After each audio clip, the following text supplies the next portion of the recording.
نبی کریم صلی اللہ علیہ وسلم نے جب اللہ کے حکم سے اپنی برادری اور اپنی قوم کے لوگوں کو صفا پہاڑ پہ جمع فرمایا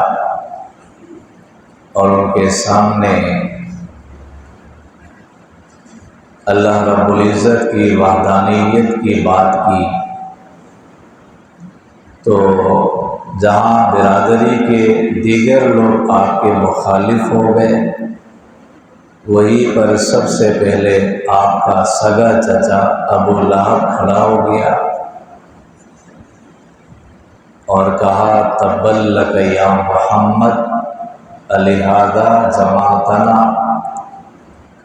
العیاذ باللہ۔ نبی کریم صلی اللہ علیہ وسلم سے کہنے لگے کہ اے محمد تو ہلاک ہو جائیے، کیا اسی مقصد کے تحت ہمیں یہاں پر جمع کیا تھا؟ اور صرف یہاں تک بس نہیں، ایک پتھر اٹھا کر آپ کی طرف پھینکا اور یہ جملہ کہا۔ تو اللہ رب العزت نے یہ سورت نازل فرمائی اور آغاز ہی سورت کا اسی سے ہوا کہ تبت یدا ابی لہب و تب، کہ ابو لہب کے دونوں ہاتھ ٹوٹ گئے، و تب، اور ابو لہب تو ہلاک ہو گیا ہے۔ نبی کریم علیہ الصلوۃ والسلام کے لیے ہلاکت کی بات کرنے والا شخص وہ اس قابل نہیں کہ دنیا میں رہے، تو اس کا مر جانا اور اس کی ہلاکت یقینی تھی، تو اللہ تعالیٰ نے بھی وہ انداز اختیار فرمایا کہ ابو لہب کے دونوں ہاتھ ٹوٹ گئے، وہ تب، اور ابو لہب تو ہلاک ہو گیا۔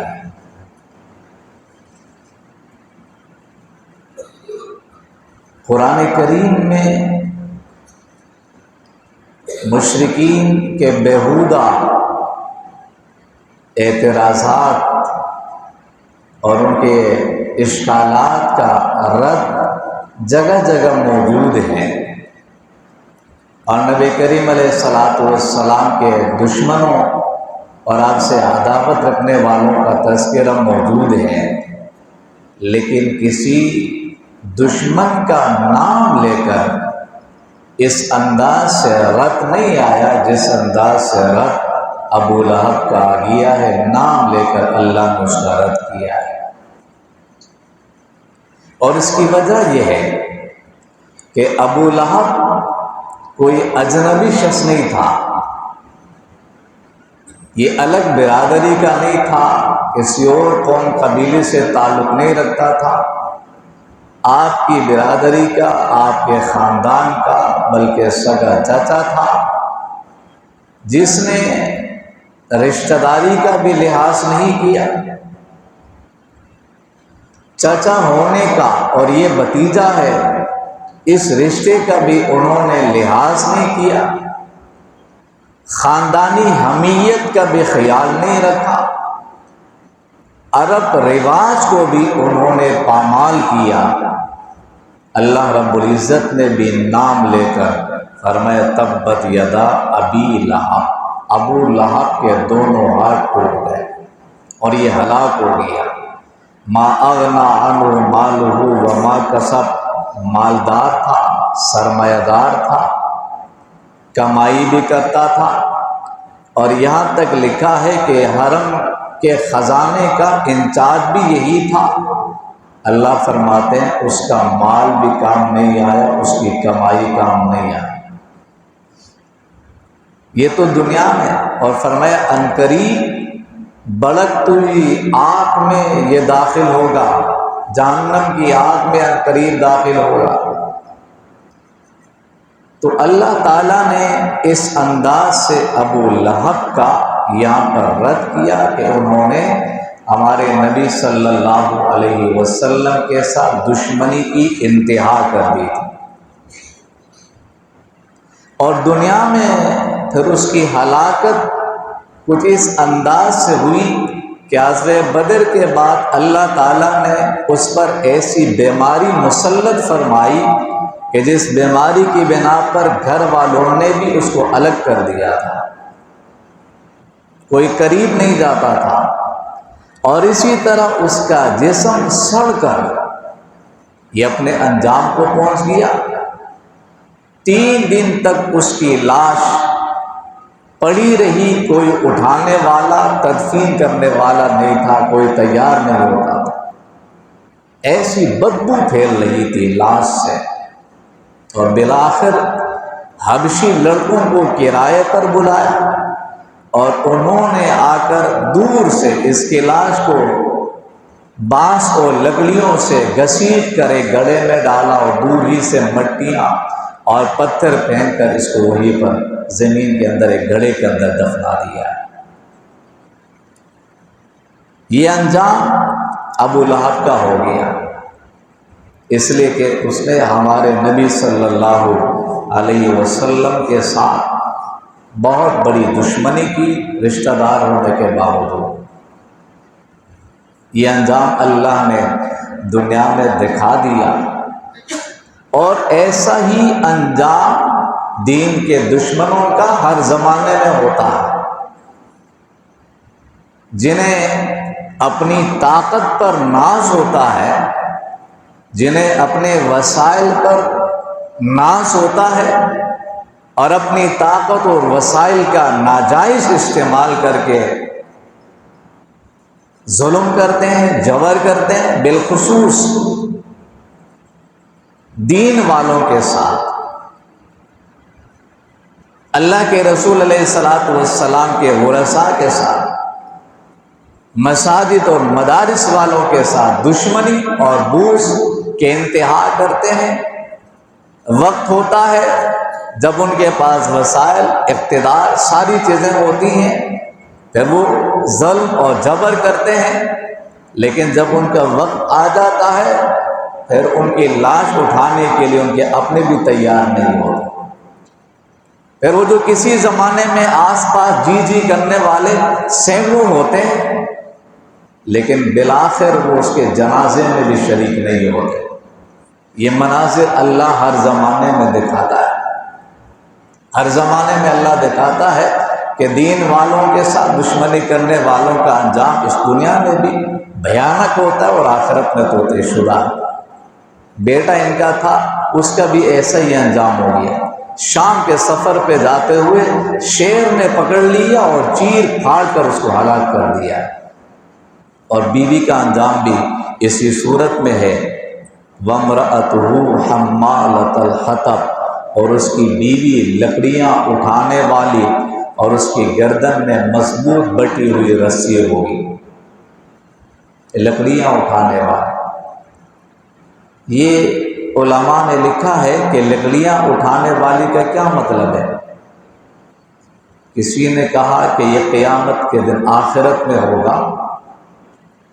آخرت میں ہوگا، اور اس کی گردن میں رسی ہوگی، مضبوط بٹی ہوئی رسی کا توق اس کی گردن میں ہوگا، اور یہ وہاں بھی اپنے شوہر کے لیے ایندھن فراہم کرے گی، جیسے دنیا میں اپنی حرکتوں کے ذریعے سے اپنے شوہر کی مدد کرتی تھی اور اللہ کے رسول علیہ الصلوۃ والسلام کے ساتھ دشمنی کرتی تھی۔ اور یہ بھی لکھا ہے کہ یہ کانٹے اٹھا کر ہمارے نبی صلی اللہ علیہ وسلم کے راستے میں بچھاتی تھی تاکہ آپ کو تکلیف ہو جائے۔ اور علماء نے یہ بھی لکھا ہے کہ لکڑیاں اٹھانے والی، ایندھن اٹھانے والی، اس کا کام تھا چغل خوری کا۔ جیسے ایک چغل خور شخص ہوتا ہے، وہ ادھر کی بات ادھر اور وہاں کی بات ادھر پہنچا کے آگ لگا دیتا ہے، لوگوں کو آپس میں لڑا دیتا ہے، ایک گھر والوں کو بھائیوں میں تفریق کرا دیتا ہے، خاندان والوں میں لڑائی پیدا کر دیتا ہے۔ یہی حال اس خاتون کا بھی تھا، یہ اللہ کے رسول علیہ الصلوۃ والسلام کے خلاف چغل خوری کر کے لوگوں کو ابھارتی تھی۔ اللہ نے فرمایا اس کا بھی انجام ایسا ہی ہوگا۔ بعض حضرات نے کہا کہ کام اس کے یہ تھا کہ لکڑیاں اٹھا کر بوجھ اپنے کندھے میں رکھ کر رسی سے بٹ کر لایا کرتے، لیکن دیگر حضرات نے کہا ایسا نہیں، یہ مذمت کے طور پر آخرت میں یہ ہوگا۔ اور چغل خوریاں کرتی تھی اس لیے کہا گیا ہے، ورنہ تو بہت بڑے شخص اس زمانے کے اعتبار سے دنیاوی لحاظ سے ابو لہب تو بڑا رئیس تھا،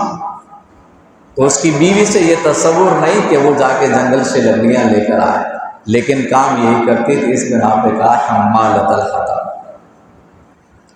تو یہ ابو لہب نبی کا چچا تھا، کام اس کا یہی تھا، اور دونوں ہاتھ ٹوٹ گئے۔ یہ کیوں فرمایا؟ علماء نے لکھا ہے کہ دنیا بھی برباد ہو، اس کی آخرت بھی تباہ ہو گئی، اس لیے فرمایا دونوں ہاتھ ٹوٹ گئے۔ اور یہ بھی لکھا ہے کہ دونوں ہاتھ اس کے ٹوٹ گئے۔ ہاتھوں کا ذکر کیا، مراد اگرچہ ذات ہے لیکن خاص طور سے اس لیے ذکر کیا کہ ابو لہب نے اپنے انہی ہاتھوں سے پتھر اٹھا کر ہمارے نبی کی طرف پھینکا۔ اللہ نے فرمایا اس کے دونوں ہاتھ ٹوٹ گئے۔ نام اس کا عبد العزیٰ تھا اور کنیت ابو لہب۔ علماء نے لکھا ابو لہب اس لیے کہتے ہیں کہ یہ صورت کے اعتبار سے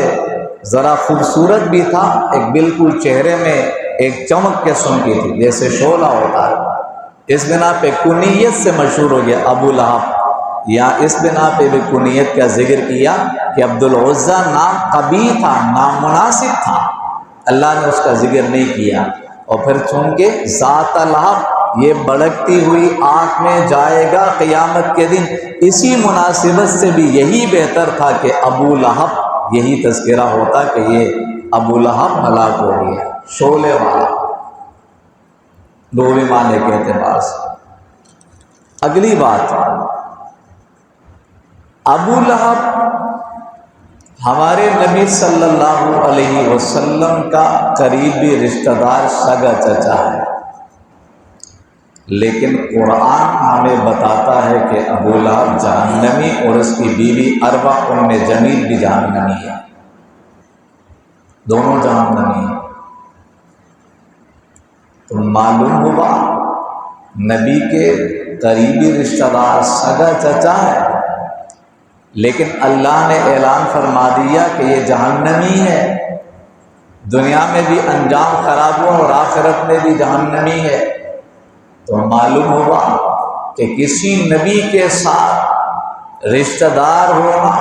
اور اس کا قریبی رشتہ دار تعلق ہونا، یہ کام اس وقت آئے گا جب وہ زمانے کے نبی پر ایمان بھی لے کر آئے۔ اگر ایک شخص نسبی اعتبار سے اللہ کے رسول علیہ الصلاۃ والسلام سے نسباً تعلق رکھتا ہے، لیکن وہ اللہ کے نبی کو مانتا نہیں ہے، یا اللہ کے رسول علیہ الصلاۃ والسلام کے لائے ہوئے دین کو نہیں مانتا، قرآن نہیں مانتا، حدیث نہیں مانتا، اور دیگر ضروریات دین کا منکر ہے، ایک طرف رشتہ دار بھی ہے، نسب اس کا اللہ کے رسول سے ملتا ہے، یاد رکھنا یہ اس طرح کا نسبی تعلق کام نہیں آئے گا جب تک ما جاء بہ النبی صلی اللہ علیہ وسلم پر ایمان اور اعتقاد نہ رکھے۔ یہ فقط رشتہ دار ہونا کام نہیں آئے گا۔ بہت سارے لوگ ہمارے معاشرے میں بھی آپ کو نظر آئیں گے جو اسی آسرا پر ہوتے کہ ہمارا فلاں بزرگ سے، فلاں پیر سے، فلاں ولی سے، فلاں فلاں سے ہمارا تعلق ہے۔ تو ان سے تعلق کام جب آئے گا جب آپ بھی اس جیسا اچھا عمل کرنے والا بن جائیں، ایمان بھی آپ کا اس جیسا ہو، اعمال بھی اس جیسا کرے، تو جا کے کام آئے گا۔ فقط اس سے تعلق ہونا، رشتہ دار بننا کام نہیں آئے گا۔ ہاں کوئی ایسا بھی ہوتا ہے کوئی قریبی رشتہ دار نہیں ہے، برادری بھی الگ ہے، خاندان بھی الگ ہے، علاقہ بھی الگ ہے، ہاں حبشہ سے چل کر آیا ہے لیکن اللہ کے نبی صلی اللہ علیہ وسلم پر ایمان لے کر آیا ہے، سیدھا جنت میں۔ کوئی فارس سے چل کر آیا، کوئی کسی اور قبیلے سے چل کر آیا، لیکن اللہ کے رسول کو مانا، آپ کے لائے ہوئے دین کو مانا، تسلیم کر لیا، عمل کرتے رہے، اللہ نے دنیا میں ہی ان سے راضی ہونے کا، ان کے لیے جنت کی بشارت بھی سنائی، قرآن میں اعلان کر دیا، ارشادات میں۔ اصل چیز جس دور میں جو نبی آیا اس دور کے نبی کی نبوت کو تسلیم کرنا اور اس کی شریعت کے مطابق عمل کرنا، یہی کامیابی ہے۔ لیکن اگر یہ نہیں ہے تو رشتہ داری بھی کام نہیں آئے۔ ابراہیم علیہ السلام کی مثال ہمارے سامنے، باپ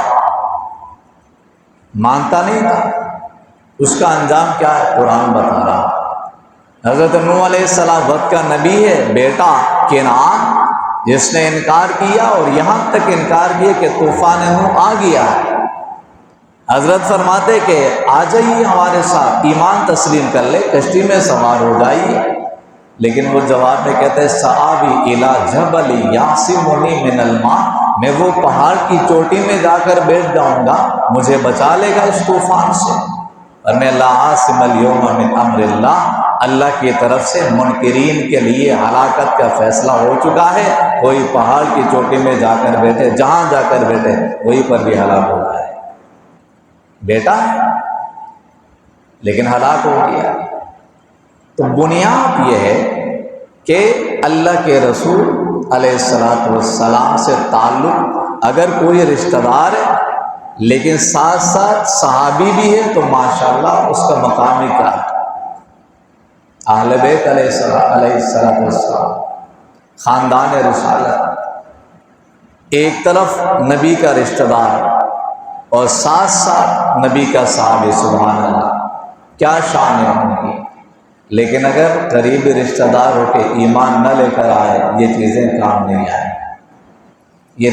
فقط نسبی تعلق بننا کام نہیں آئے۔ بہت سارے آپ کو معاشرے میں پھرتے ہوئے نظر آئیں گے، ہم سید ہے، سید ہے، سید ہے۔ یہ الگ بات ہے کہ ان کا نسب جا کے ملتا یا نہیں ملتا، یہ الگ بحث ہے، لیکن کام ان کا دیکھیے، ایک طرف اپنے آپ کو سید بھی کہہ دیں کہ ہم سید ہیں، لیکن دوسری طرف وہ اللہ کے رسول علیہ السلام پر نازل ہونے والے قرآن کو بھی نہیں، یا اس کی تحریف کا عقیدہ رکھیں، یا اس قرآن میں جو کچھ اللہ نے بیان فرمائے کئی سارے آیات کا بھی انکار کرتے نظر آئے۔ تو اس طرح کا تعلق کام جب آئے گا جب نبوت پر ایمان بھی ہو، اور اسی طرح یہ بھی معلوم ہوا مال اور دولت کام آنے والی چیز نہیں ہے، منصب اور جتنے بھی دنیاوی مناصب ہے یہ چیزیں کام آنے والے نہیں۔ ابو لہب کے پاس بھی بڑا مال تھا، لیکن قرآن کہتا ہے اس کا مال بھی کام نہیں آیا۔ اللہ کے ہاں کام آنے والی چیز ایمان ہے، اعمال صالحہ ہے، اور منکرات سے اجتناب ہے، یہی چیزیں کام آئیں گی۔ اللہ رب العزت ہمیں سمجھنے اور عمل کرنے کی توفیق